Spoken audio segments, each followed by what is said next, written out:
Assalamualaikum warahmatullahi wabarakatuh.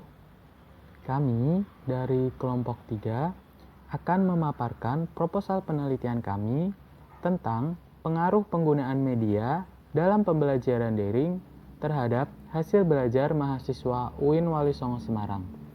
Nah, pada kesempatan kali ini, saya, Zaki Algifari, akan menjelaskan tentang bab 1. Dalam bab 1, terdapat latar belakang, tujuan, manfaat, dan keaslian penelitian. Yang pertama adalah latar belakang penelitian. Sistem pembelajaran daring adalah implementasi pendidikan jarak jauh yang bertujuan untuk meningkatkan pemerataan akses terhadap pembelajaran yang bermutu. Media pembelajaran sendiri dapat diartikan sebagai suatu alat atau perantara yang berguna untuk memudahkan proses belajar mengajar untuk mengefektifkan komunikasi antara guru dan siswa. Kurangnya media pembelajaran juga mempengaruhi rendahnya motivasi belajar siswa. Saat motivasi belajar siswa rendah, itu akan berdampak pada hasil belajarnya. Dan adanya bencana pandemi virus corona di tanah air membuat kegiatan belajar mengajar di kelas terpaksa ditiadakan untuk meminimalisir persebaran COVID-19. Kementerian Pendidikan dan Kebudayaan merespon dengan kebijakan belajar dari rumah melalui pembelajaran daring. Dalam pembelajaran daring, sektor pendidikan berbagai tingkatan, mulai dari PAUD sampai universitas, banyak yang memanfaatkan penggunaan media sebagai pembelajaran daring. Tidak heran jika saat ini penggunaan media semakin meningkat. Hal ini dapat diketahui dengan semakin banyaknya orang menggunakan media untuk pembelajaran daring. Bagi siswa, hasil belajar merupakan informasi yang berfungsi untuk mengukur tingkat kemampuan atau keberhasilan hasil belajarnya. Tidak ada seorang siswa yang tidak menginginkan suatu hasil belajar yang baik. Namun, untuk memperoleh itu semua tidaklah mudah, karena mengingat suatu individu mempunyai perbedaan baik dalam motivasinya, karakternya, cita-citanya, dan lain-lain yang dimiliki oleh setiap siswa. Dengan perbedaan yang demikian, akan menyebabkan tercapainya suatu hasil belajar yang berbeda pula, yaitu ada yang tinggi maupun yang rendah. Akhir-akhir ini, sistem pembelajaran di Indonesia mulai diricuhkan dengan pembelajaran daring. Banyak yang mengeluhkan hal ini, apalagi di kalangan pelajar, banyak yang kurang suka dengan sistem pembelajaran ini. Bagi mereka, pembelajaran daring dinilai kurang efektif untuk dilakukannya kegiatan belajarnya akan berdampak pada hasil belajar para peserta didik. Apalagi untuk pelajar yang rumahnya di daerah pelosok atau daerah desa, pegunungan, dan puncak. Mereka akan lebih susah untuk mengakses internet. Akibatnya, mereka akan ketinggalan informasi yang telah disampaikan atau diinstruksikan. Oleh karena itu, kami melakukan penelitian eksperimen guna untuk meneliti pengaruh penggunaan media dalam pembelajaran daring terhadap hasil belajar dengan subjek penelitian mahasiswa UIN Wali Songo Semarang. Kemudian selanjutnya adalah tujuan penelitian. Sistem pembelajaran daring adalah implementasi pendidikan jarak jauh yang bertujuan untuk meningkatkan pemerataan akses terhadap pembelajaran yang bermutu. Untuk itu, kami ingin melakukan penelitian eksperimen untuk meneliti apakah ada pengaruh penggunaan media dalam pembelajaran daring terhadap hasil belajar pada mahasiswa UIN Wali Songo Semarang. Manfaat penelitian. Penelitian ini memiliki beberapa manfaat. Di antaranya adalah manfaat praktis dan manfaat teoritis. Untuk manfaat praktis, yang pertama, memberikan bantuan kepada sektor pendidikan untuk melihat seberapa besar keberhasilan penggunaan media untuk pembelajaran daring dari hasil belajar siswa. Yang kedua, membuat tolak ukur besar kesuksesan pembelajaran dengan menggunakan media dalam pembelajaran daring. Yang ketiga, memberikan sumbangan hasil evaluasi kelebihan, kekurangan, dan keefektifan dari media yang digunakan dalam pembelajaran daring. Nah, untuk manfaat teoritis sendiri, Secara teoritis, penelitian ini diharapkan dapat memberikan landasan bagi para peneliti lain yang melakukan penelitian sejenis dalam rangka mengembangkan pemanfaatan penggunaan media dengan tetap memperhatikan besar hasil belajar dalam pembelajaran. Selanjutnya adalah keaslian penelitian. Sejauh pengetahuan peneliti, terdapat beberapa penelitian yang berhubungan dengan peneliti. Yang pertama adalah penelitian Prasetyo Adi Nur Cahyo pada tahun 2016 dengan judul Pengaruh Penggunaan Media Pembelajaran terhadap Hasil Belajar Siswa Mata Pelajaran Kelistrikan Mesin dan Konversi Energi di SMKN 2 Depok. Metode yang digunakan dalam penelitian ini adalah kuasi eksperimen atau eksperimen semu dengan menggunakan bentuk desain non-equivalent control group design. Hasil dari penelitian ini adalah media pembelajaran aplikasi Android memberikan pengaruh terhadap hasil belajar kepada siswa kelas 10 di SMKN 2 Depok, yaitu sebesar 1,91. Rata-rata nilai post-test kelas eksperimen lebih besar daripada kelas kontrol, sehingga media pembelajaran aplikasi Android hanya memberikan pengaruh kecil terhadap hasil belajar siswa pada mata pelajaran. Yang kedua adalah Fani Dea Kartika Yuli Nuriman Agustiningsih pada tahun 2015 dengan judul Pengaruh Pemanfaatan Media Pembelajaran terhadap Hasil Belajar Siswa Kelas 5 SDN Palem 2 Kecamatan Pare, Kabupaten Kediri tahun pelajaran 2014 atau 2015. Metode yang digunakan dalam penelitian ini adalah penelitian eksperimen dengan desain pretest, post-test, control group design. Hasil penelitiannya adalah ada perbedaan yang signifikan hasil belajar kelompok siswa yang melakukan pembelajaran menggunakan media pembelajaran.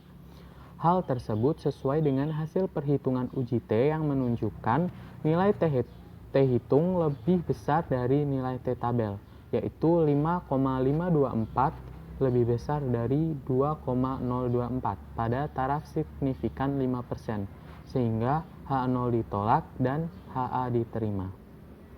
Nah, sedangkan pada penelitian yang akan kami lakukan mengambil judul Pengaruh Penggunaan Media dalam Pembelajaran Daring terhadap Hasil Belajar Mahasiswa. Yang membedakan dengan peneliti sebelumnya adalah terletak pada lokasi penelitian, waktu penelitian, dan variabel bebas penggunaan medianya, yaitu WhatsApp dan Zoom. Selanjutnya, saya akan menjelaskan bab 2 dari proposal penelitian kami, yaitu landasan teori. Di landasan teori ini terdiri dari variabel tergantung, yang merupakan hasil belajar, kemudian variabel bebas, yaitu penggunaan media, yang ketiga ada dinamika psikologis, dan yang terakhir ada hipotesis. Langsung saja masuk ke poin pertama, yaitu variabel tergantung yang merupakan hasil belajar. Jadi, pengertian hasil belajar adalah perwujudan kemampuan akibat perubahan perilaku yang dilakukan oleh usaha pendidikan. Kemampuan menyangkut domain kognitif, afektif, dan psikomotorik. Hasil belajar itu terdiri dari dua kata, maka dapat disimpulkan bahwa hasil belajar adalah prestasi belajar yang dicapai siswa dalam proses belajar mengajar dengan membawa suatu perubahan dan pembentukan tingkah laku seseorang. Untuk menyatakan bahwa suatu proses belajar dapat dikatakan berhasil, setiap guru memiliki pandangan masing-masing sejalan dengan filsafatnya. Namun untuk menyamakan persepsi, sebaiknya kita berpedoman pada kurikulum yang berlaku saat ini yang telah disempurnakan. Antara lain bahwa suatu proses belajar mengajar tentang suatu bahan pembelajaran dinyatakan berhasil apabila tujuan pembelajaran khususnya dapat dicapai. Kemudian ada aspek-aspek hasil belajar. Aspek-aspek hasil belajar dibagi menjadi tiga. Yang pertama aspek kognitif, yang kedua ada aspek afektif, dan yang ketiga ada aspek psikomotorik. Aspek kognitif adalah kemampuan intelektual siswa dalam berpikir, mengetahui, dan memecahkan masalah. Menurut Bloom, tahun 1956, tujuan domain kognitif terdiri atas 6 bagian, yaitu yang pertama ada pengetahuan, yang kedua ada pemahaman, yang ketiga ada penerapan, yang keempat ada analisis, yang kelima ada sintesa, Dan yang keenam ada evaluasi. Selanjutnya aspek yang kedua yaitu afektif. Aspek hasil belajar yang kedua adalah aspek afektif. Afektif adalah mengenai sikap, minat, nilai hidup, emosi, dan apresiasi siswa. Menurut Caldwell, tahun 1964, tujuan domain afektif terbagi menjadi 5 kategori. Yang pertama ada penerimaan, yang kedua adalah pemberian respon, yang ketiga ada penilaian dan penentuan sikap, yang keempat ada organisasi, dan yang kelima ada karakterisasi. Selanjutnya, aspek hasil belajar yang ketiga yaitu psikomotorik. Psikomotorik adalah kemampuan yang menyangkut kegiatan otot dan fisik. Menurut Duffs, tahun 1970, klasifikasi tujuan domain psikomotor terbagi menjadi 5 kategori. Yang pertama ada peniruan, yang kedua ada manipulasi, yang ketiga ada ketetapan, yang keempat ada artikulasi, dan yang terakhir ada pengalamiahan.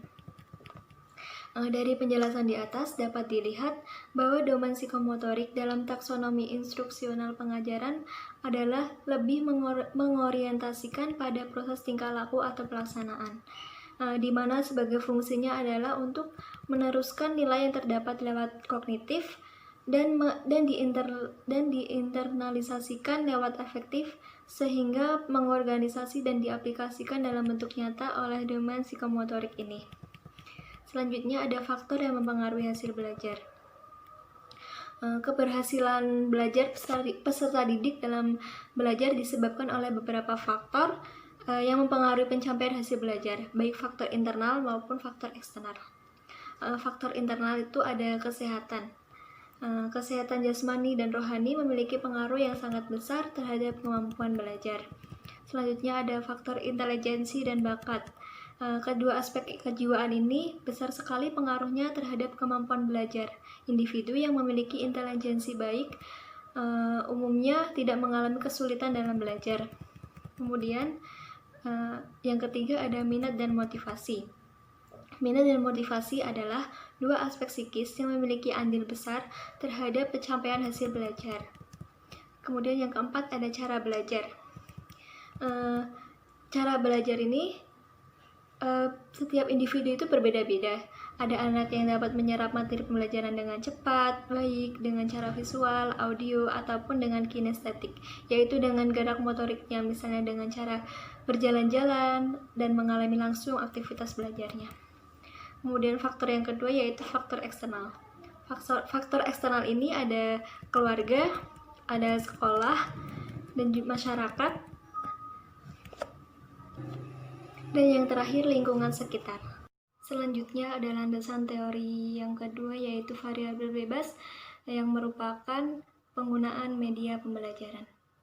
Media pembelajaran itu adalah semua alat atau benda atau perlengkapan berupa apapun yang digunakan oleh guru atau pengajar dalam membantu kegiatan belajar mengajar dengan maksud menyampaikan pesan informasi pembelajaran antara guru atau pengajar dengan peserta didik, agar proses interaksi pembelajaran itu dapat berlangsung secara efektif dan efisien. Dalam pembelajaran, media dapat digunakan untuk menyampaikan materi-materi yang cukup sulit disampaikan apabila disampaikan hanya dengan kata-kata ataupun penjelasan di papan tulis. Manfaat penggunaan media pembelajaran ada beberapa. Yang pertama, memperjelas penyajian pesan agar tidak terlalu bersifat verbalistis. Kemudian ada mengatasi keterbatasan ruang, waktu, dan daya indera, seperti misalnya objek yang terlalu besar bisa digantikan dengan realita, gambar, film, bingkai, atau model. Kemudian objek yang kecil dibantu dengan proyektor mikro, film bingkai, film, atau gambar. Manfaat penggunaan media yang ketiga yaitu penggunaan media pendidikan secara tepat dan bervariasi dapat mengatasi sikap pasif anak didik. Dalam hal ini, media pendidikan ini bertujuan untuk menimbulkan kegairahan belajar, memungkinkan interaksi yang lebih langsung antara anak didik dengan lingkungan dan kenyataan. Kemudian ada memungkinkan anak didik belajar sendiri-sendiri menurut kemampuan dan minatnya. Kemudian manfaat yang keempat yaitu ada dengan sikap yang unik pada setiap siswa ditambah lagi dengan lingkungan dan pengalaman yang berbeda, Sedangkan kurikulum dan materi pendidikan ditentukan sama untuk setiap siswa, maka guru banyak mengalami kesulitan bila mana semuanya harus diatasi sendiri. Manfaat lain penggunaan media yaitu pengajaran lebih menarik perhatian pembelajar sehingga dapat menumbuhkan motivasi belajar. Kemudian ada bahan pengajaran akan lebih jelas maknanya sehingga dapat lebih dipahami pembelajar serta memungkinkan pembelajar menguasai tujuan pengajaran yang baik. Selanjutnya, poin ketiga yaitu dinamika psikologis. Hasil belajar merupakan prestasi yang dicapai siswa dalam proses kegiatan belajar mengajar dengan membawa suatu perubahan atau pembentukan perilaku. Setelah suatu proses belajar berakhir, maka siswa memperoleh suatu hasil belajar. Hasil belajar setiap individu itu berbeda. Hal tersebut dipengaruhi oleh banyak faktor, cara fisik, psikologis, keadaan lingkungan, dan ketersediaan fasilitas. Faktor-faktor tersebut itu saling berkaitan. Keterkaitan media dalam proses pembelajaran daring dan hasil belajar adalah peran media tersebut sebagai fasilitas pembelajaran yang mendukung prosesnya pembelajaran. Penggunaan media sebagai sarana pembelajaran juga didukung oleh kondisi fisik siswa, seberapa kesiapan mereka dalam menerima materi, metode pembelajaran yang digunakan dalam penyampaian materi, intelijensinya, perhatian, minat, dan bakat, serta kondisi lingkungan sekitarnya. Agar pembelajaran dapat berjalan secara optimal, maka pada masa pandemi COVID-19, maka pendidik harus mempunyai strategi pembelajaran yang mendukung proses belajar mahasiswa. Media pembelajaran merupakan komponen yang penting dan tidak terpisahkan dari proses belajar mengajar agar pembelajaran dapat berjalan dengan maksimal. Penggunaan media pembelajaran yang tepat diharapkan dapat meningkatkan hasil belajar mahasiswa dengan baik. Media pembelajaran yang dapat digunakan antara lain aplikasi Zoom, grup WhatsApp, Google Classroom, Learning, di Unwali Songo khususnya. Kegiatan pembelajaran sebelum adanya pandemi COVID-19 berlangsung secara tatap muka dan belum memanfaatkan atau menerapkan penggunaan media pembelajaran seperti aplikasi Zoom dan WhatsApp diharapkan dapat membantu tenaga pendidik dalam melaksanakan proses pembelajaran daring secara maksimal dan dapat meningkatkan hasil belajar mahasiswa UIN Wali Songo. Jadi, dalam penelitian ini, peneliti akan mencoba meneliti pengaruh penggunaan media dalam pembelajaran daring terhadap hasil belajar mahasiswa UIN Wali Songo.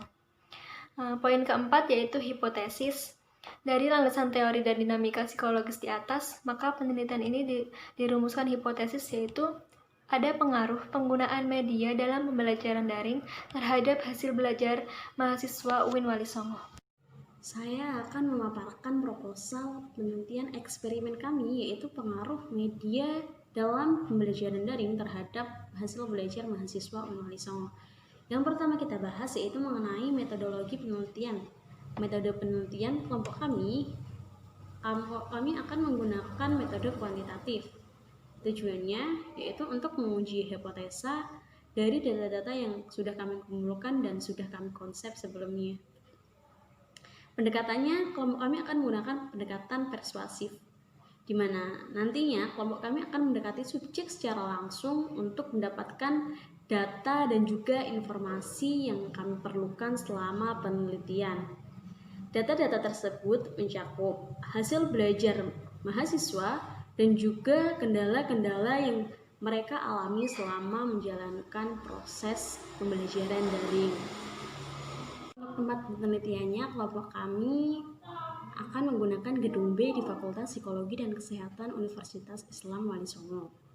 Dan waktunya yaitu pada bulan April sampai dengan bulan Mei 2020. Dalam kurun waktu tersebut, nanti kami setiap harinya akan membuka 2 sesi.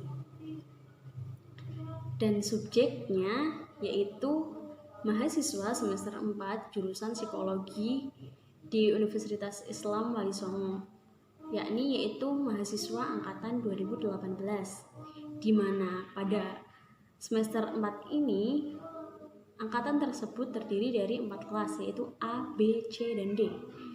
Pada kelas A terdapat 38 siswa, pada kelas B yaitu ada 38 siswa, dan kelas C 37 siswa, dan kelas D 38 siswa. Nanti kelas A dan kelas B akan diambil 20 anak sebagai kelompok eksperimen, dan kelas C dan kelas D juga akan diambil 20 anak sebagai kelompok terkontrol. Dan yang kedua adalah definisi operasional variabel. Definisi operasional variabel dalam penelitian eksperimen kelompok kami yang pertama itu hasil belajar. Untuk hasil belajarnya, kelompok eksperimen kami nanti akan menggunakan pretest dan posttest untuk mengukurnya. Pretest merupakan tes yang diberikan kepada kelompok terkontrol maupun kelompok eksperimen sebelum yang namanya diberikan perlakuan atau sebelum dilakukan yang namanya eksperimen. Tujuannya yaitu untuk mengetahui hasil belajar sebelum yang namanya diberikan perlakuan. Untuk posttestnya, posttest sendiri adalah tes yang diberikan kepada kelompok terkontrol maupun kelompok eksperimen sesudah kelompok eksperimen diberikan perlakuan. Jadi nanti urutannya adalah pretest, eksperimen, dan posttest. Yang variabel kedua yaitu penggunaan media. Untuk penggunaan medianya, kami menggunakan aplikasi online yaitu WhatsApp dan Zoom. Nanti kelompok eksperimen akan diberikan perlakuan pembelajaran daring melalui Zoom dan juga WhatsApp. Yang terakhir adalah analisis data. Analisis data yang kami maksudkan adalah untuk mencari jawaban dari penelitian yang sudah kami lakukan. Analisis data ini nanti kami akan mengolah data-datanya menjadi sebuah hasil dari penelitian ini. Analisis ini karena kami menggunakan metode kuantitatif, maka kami akan menggunakan analisis data statistika. Sekian pemaparan proposal penelitian eksperimen dari kami. Apabila ada tutur kata yang kurang berkenan, kami mohon maaf yang sebesar-besarnya. Wallahu muwaffiq ila aqwamit thoriq. Wassalamualaikum warahmatullahi wabarakatuh. Untuk desain eksperimennya, kelompok kami nanti akan menggunakan quasi eksperimen dengan pendekatan kuantitatif, di mana nanti kelompok kami akan melakukan uji pemberian treatment dan apakah treatment tersebut mempengaruhi hasil penelitian kami atau tidak. Jadi nanti kami akan memberikan treatment yaitu penggunaan media pada saat proses pembelajaran daring, dan nanti kita buktikan apakah eksperimen tersebut bisa mempengaruhi hasil pembelajaran dari subjek kami atau tidak.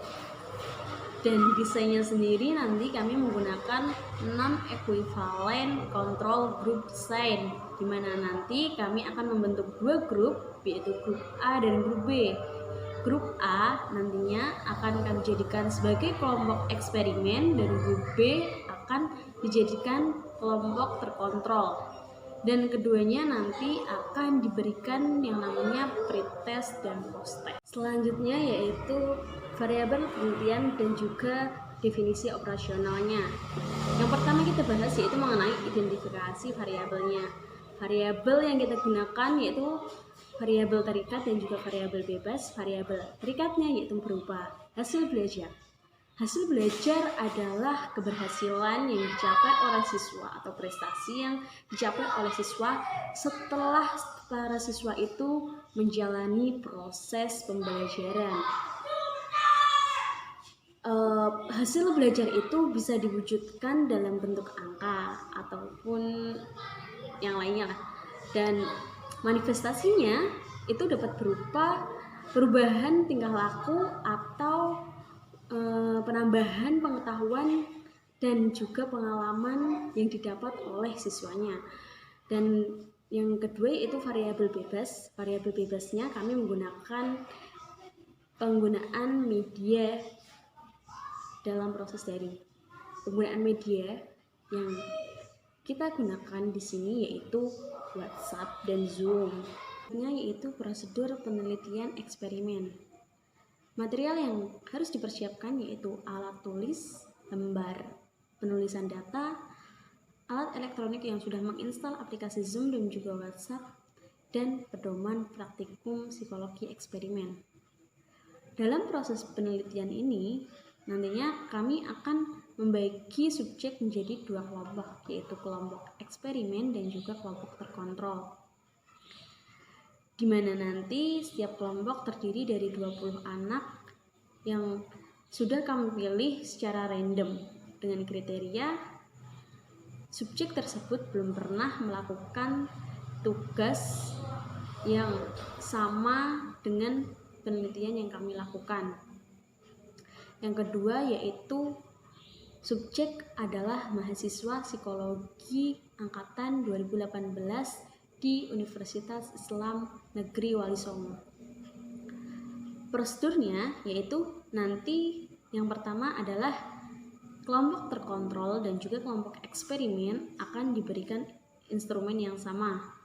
Yang kedua, kelompok terkontrol dan juga kelompok eksperimen akan diberikan treatment dalam jangka waktu yang sama pula.